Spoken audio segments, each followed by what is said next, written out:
Assalamualaikum warahmatullahi wabarakatuh. Hai teman-teman, kembali lagi dengan saya Cindy Febriani, NIM 230601883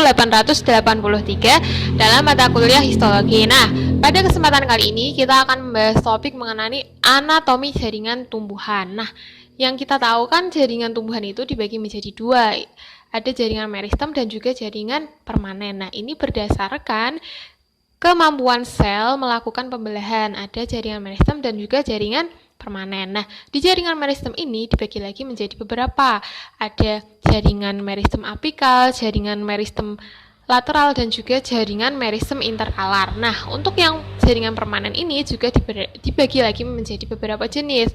Ada jaringan pelindung, jaringan dasar, jaringan penyongkong, dan juga jaringan pengangkut, serta jaringan gabus. Nah, ada banyak sekali ya. Nah, oke, kita fokusnya ke jaringan meristem terlebih dahulu. Apa sih jaringan meristem itu?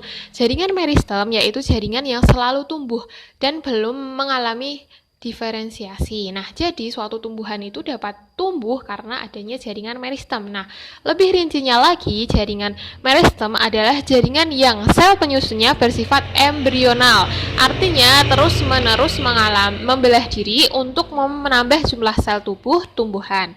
Nah, sel meristem ini merupakan sel muda dan belum mengalami diferensiasi dan juga spesialisasi. Nah, adapun ciri-ciri dari jaringan meristem. Yang pertama adalah tersusun atas sel-sel muda dan bersifat aktif membelah. Yang kedua, dinding selnya itu tipis, banyak protoplasma, bentuk dan ukurannya sama, dan rongga selnya kecil. Nah, yang ketiga ada nukleus berukuran relatif besar. Nah, yang keempat, sitoplasmanya banyak. Yang kelima, vakuola berukuran kecil. Yang keenam, selnya berbentuk kubus. Dan yang ketujuh, plastida belum matang. Nah, itu untuk ciri-ciri dari jaringan meristem. Nah, yang selanjutnya kita bahas mengenai fungsi jaringan meristem. Nah, ada beberapa fungsi dari jaringan meristem. Yang pertama, sebagai jaringan penyongkong pada pertumbuhan diameter batang. Yang kedua, sebagai jaringan penyongkong pertumbuhan meninggi pada batang dan memanjang pada akar. Yang ketiga, sebagai jaringan penyongkong dalam pertumbuhan organ perantara tanaman. Fungsi yang keempat adalah pertumbuhan dan perkembangan menjadi panjang, besar, dan juga meningkat. Nah, itu tadi adalah ciri dan juga fungsi dari jaringan meristem. Nah, tadi jaringan meristem dibedakan menjadi 3, masih ingat? Yang pertama adalah jaringan meristem apikal. Jaringan ini bisa disebut juga jaringan meristem ujung. Kenapa disebut jaringan meristem ujung? Karena jaringan ini adalah jaringan yang terdapat pada ujung akar dan juga ujung batang yang berfungsi untuk menghasilkan tunas apikal yang akan membentuk jaringan baru. Nah, bisa dilihat di sini ada struktur dari jaringan meristem apikal. Nah, lanjut yang kedua adalah jaringan meristem interkalar, yaitu jaringan yang terletak di antara jaringan permanen yang berfungsi untuk menghasilkan bunga. Nah, kita lihat di sini sudah ada gambarnya. Nah, untuk yang ketiga adalah jaringan meristem lateral, yaitu adalah jaringan yang berperan dalam pertumbuhan sekunder. Nah, seperti contohnya pada pembesaran akar dan juga batang. Jaringan ini terletak pada kambium pembuluh dan juga kambium gabus. Nah, strukturnya bisa dilihat di samping ini. Nah, itu tadi adalah jaringan meristem. Nah, sel-sel jaringan meristem tadi akan berdiferensiasi dan juga mengalami spesialisasi menjadi jaringan permanen. Jaringan permanen ini tidak mengalami pertumbuhan dan juga tidak memperbanyak diri lagi. Nah, berdasarkan jumlah selnya, jaringan permanen ini dibagi menjadi 2. Ada jaringan sederhana dan juga jaringan kompleks. Nah, untuk jaringan sederhana itu terdapat jaringan parenkim, jaringan kolemkin, dan juga jaringan sklerenkim. Nah, untuk yang jaringan kompleks itu ada epidermis, xilem, dan juga floem. Itu berdasarkan jumlah sel. Kalau berdasarkan fungsinya itu dikelompokkan menjadi 5. Yang pertama, jaringan pelindung atau biasa disebut dengan jaringan epidermis. Yang kedua, ada jaringan dasar atau parenkim. Yang ketiga, ada jaringan penyongkong, itu berupa kolenkim dan juga sklerenkim. Yang keempat, ada jaringan pengangkut atau jaringan pembuluh. Ini ada xilem dan juga floem. Nah, yang terakhir, yang kelima, ada jaringan gabus. Nah, baik, kita bahas satu-satu. Yang pertama, kita bahas mengenai jaringan epidermis atau disebut juga jaringan pelindung, yang merupakan jaringan terluar yang menutupi seluruh permukaan tubuh tumbuhan, seperti misalnya akar, batang, daun, bunga, buah, dan juga biji. Nah, bentuk dari sel epidermis ini seperti balok, biasanya terdiri dari satu lapisan terletak pada bagian paling luar. Nah, sel-selnya itu berbentuk pipih, rapat, dan juga sel-selnya ini hidup dan tidak memiliki klorofil kecuali pada sel penjaga stomata. Nah, adapun fungsi dari jaringan epidermis ini adalah satu, sebagai pelindung jaringan di dalamnya atau di bawahnya, dan juga tempat pertukaran zat, serta menghambat hilangnya air karena penguapan. Itu fungsi dari jaringan epidermis. Nah, untuk selanjutnya adalah jaringan parenkim atau jaringan dasar. Jaringan parenkim ini adalah jaringan yang terbentuk dari meristem dasar. Nah, ciri-cirinya adalah sebagai berikut.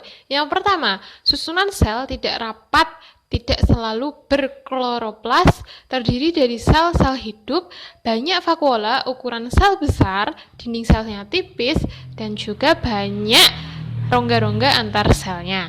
Nah, itu adalah secara umum ciri-ciri dari jaringan parenkim. Nah, untuk mengapa kok jaringan ini disebut dengan jaringan dasar? Karena disebabkan yang pertama, menyusun sebagian besar jaringan pada akar, batang, daun, dan juga buah. Yang kedua, terdapat di sebagian berkas jaringan pengangkut. Yang ketiga, terdapat di antara jaringan lain, misalnya di antara xilem dan juga floem. Nah, dapat juga dibedakan dengan jaringan lain karena yang pertama, jaringan parenkim ini sel-selnya merupakan sel hidup yang berukuran besar, tipis, umumnya berbentuk segi 6, memiliki vakuola, letak inti selnya mendekati dasar sel. Yang keempat, mampu membelah secara meristematik atau bersifat embrional. Yang kelima adalah memiliki ruang antar sel yang banyak sehingga letaknya tidak rapat. Nah, jaringan parenkim ini berdasarkan fungsinya dibagi menjadi 6. Ada yang pertama adalah parenkim asimilasi, yang kedua parenkim penimbun, yang ketiga parenkim air, yang keempat parenkim pengangkut, yang kelima parenkim penyusun udara, yang keenam ada parenkim penutup luka. Nah, untuk berikutnya, di dalam tumbuhan terdapat jaringan yang digunakan untuk penunjang tanaman agar dapat berdiri dengan kokoh dan juga kuat. Nah, di dalam tumbuhan terdapat jaringan yang disebut dengan jaringan penyokong yang terdiri dari dua, ada jaringan kolenkim dan juga jaringan sklerenkim. Nah, jaringan kolenkim merupakan jaringan yang dinding selnya mengalami penebalan dari selulosa dan juga pektin, terutama di bagian sudut-sudutnya. Banyak terdapat pada tumbuhan yang masih muda, yang belum berkayu dan juga merupakan sel yang hidup. Itu untuk kolenkim. Nah, sedangkan untuk jaringan sklerenkim adalah jaringan yang sel-selnya mengalami penebalan dari lignin atau disebut zat kayu. Sel-selnya sudah mati atau kita sebut juga protoplasmanya itu mati dan tidak aktif setelah dia dewasa. Nah, terdiri dari apa saja? Yang pertama, jaringan sklerenkim ini terdiri dari klereit atau disebut sel batu. Nah, ciri-cirinya adalah selnya itu mati, bentuknya bulat dan berdinding keras sehingga tahan akan tekanan. Nah, contoh dari sklereit ini adalah sel-sel tempurung kenari dan juga sel-sel tempurung kelapa. Nah, untuk yang kedua adalah serabut-serabut sklerenkim atau kita sebut juga dengan serat. Ciri-cirinya adalah selnya dengan bentuk panjang umumnya terdapat pada permukaan batang. Nah, untuk berikutnya kita bahas mengenai fungsi jaringan penyokong. Ada dua tadi ya, ada kolenkim dan juga sklerenkim. Nah, yang pertama fungsinya adalah untuk menghubungkan jaringan satu dengan jaringan yang lainnya. Yang kedua, menguatkan tegaknya batang, daun, itu termasuk penguat terhadap gangguan mekanik. Yang ketiga adalah melindungi biji atau embrio. Yang keempat, memperkuat jaringan parenkim yang menyimpan udara. Yang kelima adalah melindungi berkas pengangkut atau biasa disebut dengan vaskuler. Nah, untuk jaringan yang 4 kita bahas mengenai jaringan pengangkut atau disebut berkas vaskuler. Nah, kita tahu ya, jaringan pengangkut itu dibagi menjadi dua, ada floem dan juga xilem. Nah, fungsinya adalah untuk mengangkut hasil fotosintesis dari daun ke seluruh bagian tumbuhan. Itu fungsi dari floem. Nah, dan juga untuk mengangkut air serta garam-garam mineral dari akar ke daun, itu fungsi dari xilem. Nah, kita bahas mengenai xilem dulu. Xilem ini atau disebut dengan pembuluh kayu adalah ini tersusun oleh trakea, pembuluh xilem atau pembuluh kayu, parenkim kayu, dan juga sklerenkim kayu atau serabut kayu.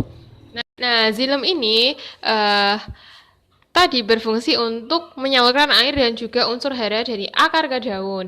Nah, umumnya merupakan jaringan mati dengan dinding sel yang tebal dan terlapisi lignin.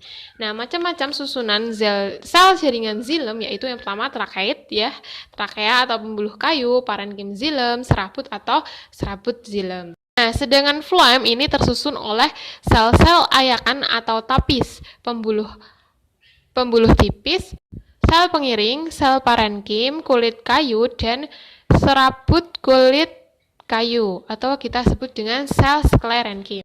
Nah, floem tadi berfungsinya adalah untuk menyalurkan zat-zat makanan hasil fotosintesis dari daun ke seluruh bagian tumbuhan. Nah, penyusun sel tapis adalah sel albumin, sedangkan penyusun komponen pembuluh tapis yaitu sel pengantar, parenkim floem, parenkim jari-jari empelur, serat floem, dan juga sklereid. Nah, berdasarkan letak xilem dan juga floem dibedakan menjadi 3 tipe dasar. Yang pertama, tipe kolateral, bikolateral, dan juga radial. Nah, kita bahas satu-satu ya. Yang pertama, tipe kolateral. Nah, untuk yang terakhir kita membahas mengenai jaringan gabus. Jaringan yang terdapat pada bagian tepi alat-alat pada tumbuhan dan tersusun oleh sel-sel parenkim gabus. Nah, jaringan gabus ini sel-selnya berbentuk kotak dan dinding selnya mengalami penebalan oleh suberin dan juga bersifat tidak tembus air. Lebih kuat daripada jaringan epidermis karena jaringan gabus mengandung suberin dan juga kutin. Fungsi dari jaringan gabus sendiri adalah yang pertama, menggantikan jaringan epidermis sebagai pelindung, yang kedua, mencegah penguapan, yang ketiga, melindungi dari kerusakan mekanis dan infeksi patogen. Cukup presentasi pada hari ini, semoga bermanfaat. Saya akhiri, wassalamualaikum warahmatullahi wabarakatuh. Terima kasih.